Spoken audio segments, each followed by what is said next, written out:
Muy buenos días, ya hoy es viernes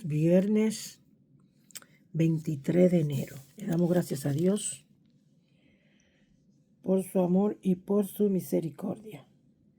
Nosotros estamos leyendo el libro de Hebreos o la carta que Pablo le envía a los hebreos. Y hoy nos toca leer y escudriñar un poquito el capítulo 7. Porque este Melquisedec, rey de Salem, sacerdote del Dios Altísimo, que salió a recibir a Abraham, que volvía de la derrota de los reyes, y le bendijo, a quien asimismo dio a Abraham los diezmos de todos, cuyo nombre significa primeramente Rey de Justicia, y también Rey de Salem, esto es, Rey de Paz. Sin padre, sin madre, sin genealogía, que ni tiene principio de día ni fin de vida, sino hecho semejante al Hijo de Dios, permanece sacerdote para siempre. Considera pues cuán grande era este a quien aún Abraham, el patriarca, dio diezmo del botín. Ciertamente los que de entre los hijos de Leví reciben el sacerdocio tienen mandamiento de tomar del pueblo los diezmos, según la ley, es decir, de sus hermanos, aunque esto también hayan salido de los lomos de Abraham. Voy a hacer un paréntesis antes de seguir aquí, para que no se confundan. Ustedes saben que esto es, aquí Pablo está hablando del Antiguo Testamento. Le está acordando a los hebreos que Abraham no está por encima de Jesucristo. Que los judíos, eso es lo que esa es la pelea de ella. Hoy en día todavía sigue esa discusión de que Abraham y Moisés están por encima de Jesucristo porque los judíos no ven a Jesucristo como el Hijo de Dios, lo ven como un profeta más. Punto. Lo ven como un profeta más. ¿Qué pasa con Abraham? Que Abraham muere ya de vejez. ¿Qué pasa con Moisés también? ¿Qué pasa con Jesucristo? Lo mataron. Entonces, mire la mentalidad. Mire la mentalidad de ellos, porque no hay una cosa más terrible que una persona terca. La mentalidad de ellos es que como Abraham y Moisés murieron de viejo, Jesucristo lo mataron, entonces ellos no ven a Jesucristo como hijo de Dios.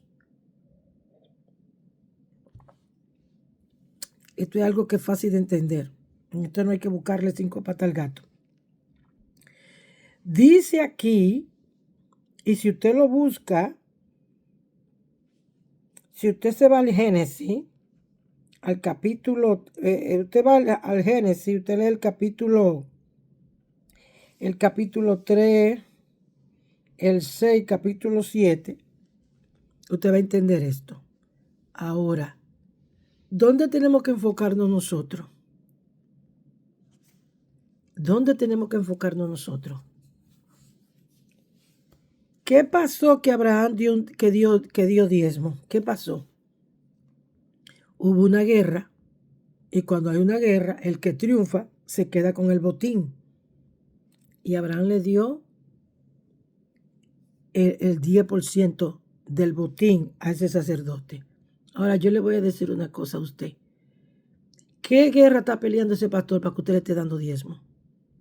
¿Se da cuenta que es cuestión de poner a trabajar el cerebro? Por eso el mismo Jesucristo dice, escudriña las escrituras. ¿Por qué? Porque tú le das al que participa contigo, a ese que tú tienes, con ese que tú tienes que repartir. Con ese que tú tienes que repartir. Ahora tú le das Hay gente que necesita que le den, que no necesita participar contigo de ninguna guerra. Por ejemplo, los ancianos, las viudas, los niños huérfanos,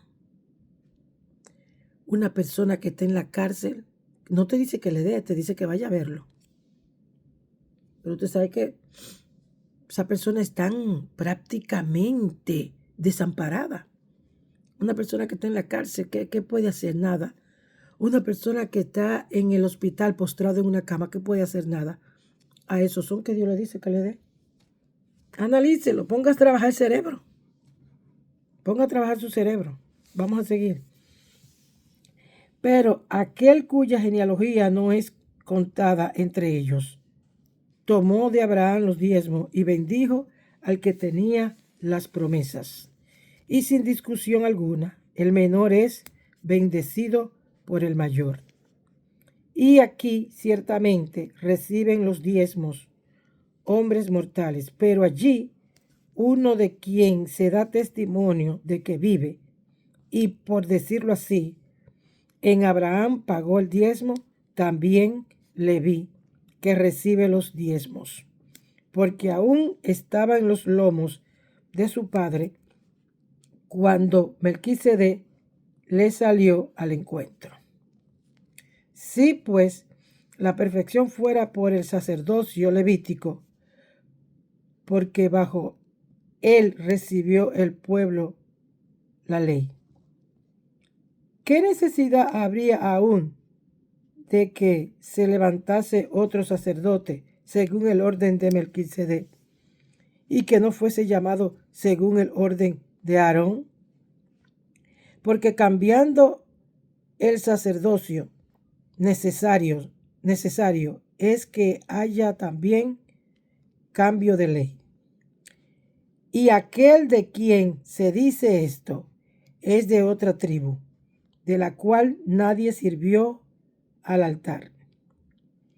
Porque manifiesto es que nuestro Señor vino de la tribu de Judá, de la cual nada habló Moisés tocante el sacerdocio. Y esto es aún más manifiesto. Si a semejanza de Melquisedec se levanta un sacerdote distinto, no constituido conforme a la ley del mandamiento acerca de la descendencia, sino según el poder de una vida indestructible, pues se da testimonio de él. Tú eres sacerdote para siempre, según el orden de Melquisedec. Queda pues abrogado el mandamiento anterior a causa de su debilidad e ineficacia, pues nada perfeccionó la ley, y de la introducción de una mejor esperanza, por la cual nos acercamos a Dios. Y esto no fue hecho sin juramento, porque los otros ciertamente sin juramento fueron hechos sacerdotes, pero este con el juramento del que le dijo: juró el Señor y no se arrepentirá. Tú eres sacerdote para siempre, según el orden de Melquisedec. Por tanto, Jesús es hecho fiador de un mejor pacto. Y los otros sacerdotes llegaron a ser muchos, debido a que por la muerte no podían continuar. Mas este, por cuanto permanece para siempre, tiene un sacerdocio inmutable, por lo cual puede también salvar perpetuamente a los que por él se acercan a Dios, viviendo siempre para interceder por ellos. Porque tal sumo sacerdote nos convenía, santo, inocente, sin mancha, apartado de los pecadores y hecho más sublime que los cielos, que no tiene necesidad cada día, como aquellos sumos sacerdotes, de ofrecer primero sacrificio por sus propios pecados y luego por los del pueblo, porque esto lo hizo una vez para siempre, ofreciéndose a sí mismo, porque la ley constituye sumos sacerdotes a débiles hombres, pero la palabra del juramento posterior a la ley, al Hijo hecho perfecto para siempre. Ahí termina el capítulo 7. Aquí Pablo le está hablando, ya yo le expliqué lo que Pablo le estaba queriendo decir. Y le voy a decir algo. Verdaderamente esto es una virtud. Una virtud que yo le pido a Dios siempre y le digo a la gente que se la pida a Dios. Porque no todo el mundo tiene la capacidad de entender. Y bíblicamente hablando, Dios le cierra el entendimiento a muchos para que no entiendan. Porque hay gente que no creen. Y yo digo que a esos son a quien Dios le cierra esa capacidad. Porque yo misma sé que muchos de ustedes no van a entender, por más que se le explique. Y usted ve que siguen haciendo lo mismo por eso. La Biblia lo llama terco, necio, a ese tipo de persona. Y Pablo dice que Dios lo entrega a una mente entenebrecida. Entenebrecida. Dios reparte o da como Él quiere. Como Él quiere. Pero hay un punto clave y está en los primeros versos de este capítulo, y es con respecto a los diezmos. Es lo que toman los religiosos para esclavizar a los ignorantes. Pero después, fíjate que hay mucha gente que no diezman, no porque tienen el conocimiento que yo tengo. Ellos diezman por ellos no diezman por rebeldía y porque no le van a dar lo de ellos a nadie. Ok, está bien, pero eso no es el punto. El punto es que tú lo entiendas como yo lo entendí. Ya nosotros no tenemos necesidad de tener sacerdote. Cristo es nuestro sacerdote. Cristo. Y Cristo escribió o dijo, porque los escribas eran lo que escribían. Es como eran los periodistas. Yo no puedo, bueno, hoy en día tú puedes hacer lo que te dé tu gana después que tú tienes dinero. Pero en aquellos tiempos existía una persona para eso. Por ejemplo, yo tendría que tener mucho dinero para yo tener un canal de televisión y acuérdese, o un espacio en una televisora. Y acuérdese que hay restricciones. Y usted no puede violar eso. ¿Ok? Por eso es bueno conocer las reglas y conocer las leyes. Es muy importante. Entonces, hablar, ¿verdad?, acerca de cualquier tema. Pero ustedes saben, se me fue el hilo. Pero ¿qué? Ustedes saben que el diezmo que Abraham dio aquí, Abraham lo dio. ¿Por qué? porque Dios le dio la victoria. Y cuando Dios te da la victoria, tú tienes que... Una victoria es un botín, en todo el sentido de la palabra, en la forma de hablar, de cómo expresarte, de cómo llegar a otra persona.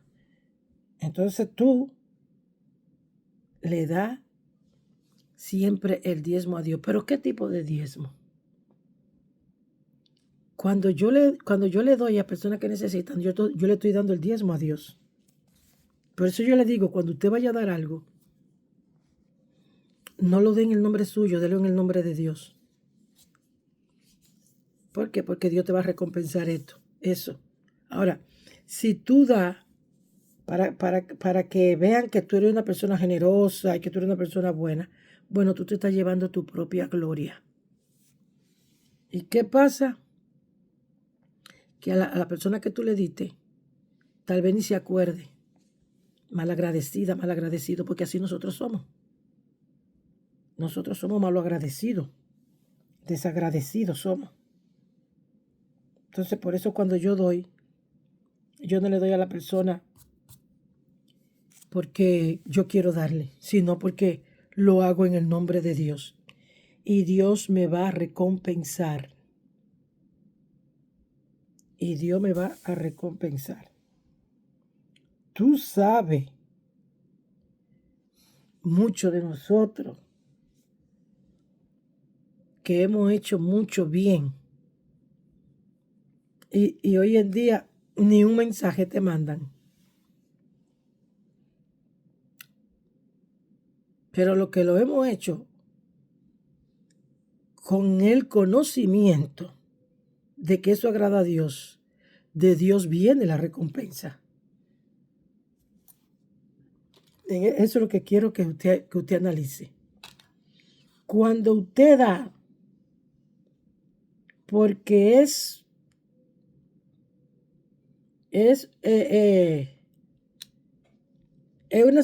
un mandato de Dios, Dios te va a recompensar. Pero cuando tú das para que el otro digan que tú des, tú vas a tener la recompensa de esa persona y no te lo agrada, y no te lo agradece. Entonces, esa es la diferencia. Esa es la gran diferencia. Y el punto de Pablo es hacerle entender a los hebreos que Jesucristo está por encima de Abraham, está por encima de Moisés. Y este va a ser el mensaje de este libro. Este va a ser el mensaje de este libro. Pero el mensaje de hoy es que tú da de tu botín. De eso que tú tienes que dar. De tu botín. ¿Cuál es el botín de muchos de nosotros? Bueno,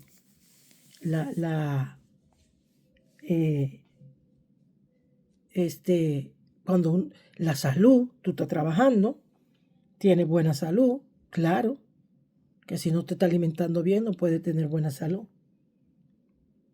Entonces tú trabajas, tu sueldo, ese es tu botín. Pero tienes que tener cuidado a quién tú le das.